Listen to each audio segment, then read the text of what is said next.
Sir वादा था कि हवाई चप्पल वालों को हवाई जहाज की सैर कराई जाएगी। आलम यह है सर कि बाटा कंपनी का जूता पहनने वाला भी आज हवाई जहाज की टिकट नहीं खरीद पा रहा। सर सरकार ने कहा कि मालदीव्स मत जाओ, लक्षद्वीप जाओ छुट्टी मनाने। मैं आपको आज का रेट बता रहा हूं सर, अगर आज मुझे दिल्ली से मालदीव जाना हो तो 17,000 रुपए की फ्लाइट है, लेकिन दिल्ली से लक्षद्वीप जाना हो तो 25,000 रुपए की फ्लाइट है। सर तो बताइए हम मालदीव जाएं कि लक्षद्वीप जाएं? सर सरकार लाई एक स्कीम जिसका नाम था उड़ान, जिसका फुल फॉर्म है उड़े देश का आम नागरिक। पर कैसे उड़े? ना फ्लाइट के उड़ने के ऑप्शन है, ना अफोर्डेबल टिकट है, ना फ्लाइट सही समय पर चलती है, तो कहां उड़े, कैसे उड़े? इस देश में जहाज में उड़ना और जहाज में उड़ के अपनी मंजिल तक पहुंचना आज भी इस देश की बहुत बड़ी आबादी के लिए एक सपना है। वन वे की सबसे सस्ती टिकट, दिल्ली से पटना जाना हो तो 12,000 रुपए की टिकट, दिल्ली से बैंगलोर जाना हो तो 16,000 रुपए की टिकट। Economy class is no more economical sir. हम सांसदों को तो फ्लाइट की रिइंबर्समेंट मिल जाती है सर, आप उस आम नागरिक का सोचिए जो इस स्काई रॉकेटिंग एयर प्राइसेस से जूझ रहा है। सर आज एयरपोर्ट्स पर खाना इतना महंगा है, एक साधारण सी पानी की बोतल जो 20 रुपए की बाजार में मिलती है वो एयरपोर्ट के भीतर जाकर फूड आउटलेट पे 100 रुपए की मिलती है। आज यात्री जो इंतजार कर रहे हैं अपनी फ्लाइट का, वो पानी पीकर पेट भर रहा है कि कहीं 250 रुपए की चाय और 350 रुपए का समोसा ना खरीदना पड़ जाए। बताइए सर एक आम आदमी एयरपोर्ट पर अपने जहाज का इंतजार करते हुए क्या एक चाय नहीं पी सकता? क्या इस पर कोई रेगुलेशन नहीं होना चाहिए? क्या कोई अफोर्डेबल कैंटीन का मैकेनिज्म नहीं होना चाहिए? 1 kg अगर एक्सेस बैगेज हो जाए तो फ्लाइट आपसे हजारों रुपए का किराया वसूलती है, लेकिन कई घंटों के डिले के लिए क्या फ्लाइट हमें कॉम्पनसेट करती है? सर हमें इस देश में एयर यात्रा को लग्जरी ट्रैवल नहीं बताना सर, आम ट्रैवल बनाना है जैसे कि ट्रेन का है। अगर ट्रैवल की रफ्तार बढ़ेगी तभी इस देश की रफ्तार बढ़ेगी। और एक और दिलचस्प चीज है, एक ही सेक्टर की एक ही दिन की सेम एयरलाइन जो अलग अलग समय पर उड़ती है उसके भी रेट अलग है। आपको सुबह 10 बजे दिल्ली से बंबई जाना, उस एयरलाइन से उस तारीख पे आपको एक रेट मिलता है। 2 बजे की दोपहर की टिकट लेते हैं उसी एयरलाइन पे, उसी दिन पे वो उससे दोगुनी हो जाती है। न जाने क्या लॉजिक है। हमारे देश के एयरपोर्ट्स बस अड्डे जैसे बन गए हैं, बस अड्डों से बदतर हालत, बदतर व्यवस्था देश के एयरपोर्ट्स पर है सर। टर्मिनल 1 चले जाइए दिल्ली के, टर्मिनल 2 चले जाइए दिल्ली के, आप हालात देखिए। सिक्योरिटी लाइन से लेकर चेक इन लाइन तक लोग लाइनों में खड़े हैं और लाइनों में खड़े हैं और उसके बाद उनकी फ्लाइट भी इस चक्कर में मिस हो जाती है।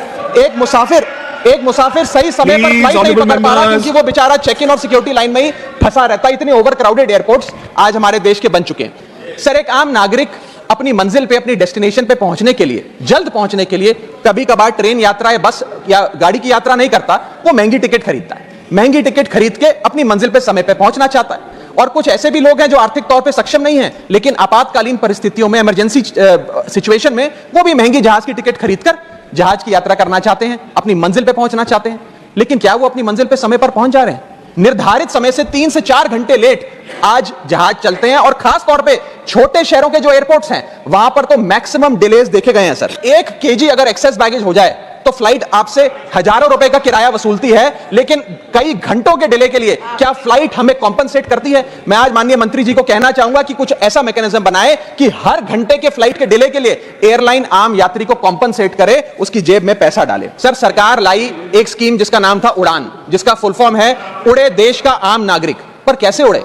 ना फ्लाइट के उड़ने के ऑप्शन है, ना अफोर्डेबल टिकट है, ना फ्लाइट सही समय पर चलती है, तो कहां उड़े, कैसे उड़े? कि जैसे ये स्कीम लागू हुई 2 एयरलाइन बंद हो गई, जेट एयरवेज और गो एयर, और तीसरी स्पाइस जेट बंद होने की कगार पे खड़ी है। तो अब लोग ये भी कहने लगे हैं कि शायद उड़ान स्कीम एक बहुत बड़ा अपशगुन थी, और इसी के चलते आज हमारा देश का आम नागरिक प्लेन से वापस ट्रेन पे जा रहा है। बैगेज चार्जेस और बैगेज डिलेज, सर अगर आपका 1 kg बैगेज ओवरवेट हो जाए तो हजारों रुपए एयरलाइन आपसे एक्सेस बैगेज के चार्जेस वसूल लेती है। यहां तक कि कुछ लोग अब अपना सामान एयरपोर्ट पर फेंक के चले जाते हैं बिकॉज उनके सामान में पड़ी वस्तुएं इतनी महंगी नहीं है जितना बैगेज चार्जेस एयरलाइन ले लेती हैं। और बैगेज के डिलेज देखिए सर, लंबा आपको इंतजार बैगेज बेल्ट पे करना पड़ता है कि कब हमारा बैग आएगा।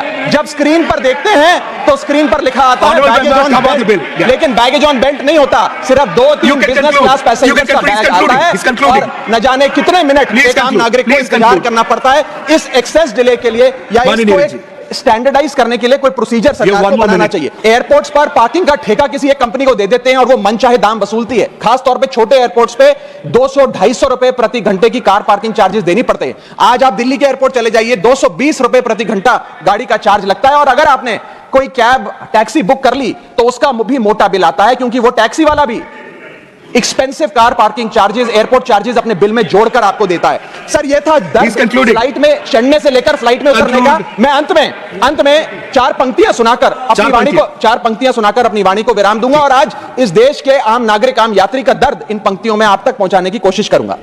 कहीं है लंबी लाइनें, कहीं चेक इन से पहले काउंटर बंद, कहीं स्लो चल रहा है सर्वर, कहीं इंटरनेट है मंद।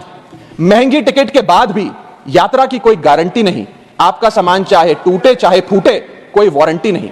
जो हाल है बस अड्डों का वही तस्वीर आती है एयरपोर्ट से, चाय हो या समोसा नहीं मिल रहा 500 रुपए के नोट से। आपने अभी देखा होगा कि सोशल मीडिया पे जो राघव चड्ढा हैं, जो कि आम आदमी पार्टी के सांसद हैं, दिल्ली में उन्होंने तमाम मुद्दे उठाए हैं। आप पहले उन्होंने एक डिलीवरी बॉय का मुद्दा उठाया था और फिर बाद में उन्होंने उठाया कि हवाई अड्डे पे कितनी महंगे सामान मिलते हैं कि वहाँ पे एक सस्ती अपनी स्टॉल लगाई जाए। ये दोनों काम उनके सफल हो चुके हैं। और तीसरा मुद्दा अभी उठा रहे हैं कि अगर नेता हमें चुनने का हक है तो उसे हटाने का भी हक होना चाहिए। क्या राघव चड्ढा को आप सपोर्ट करोगे?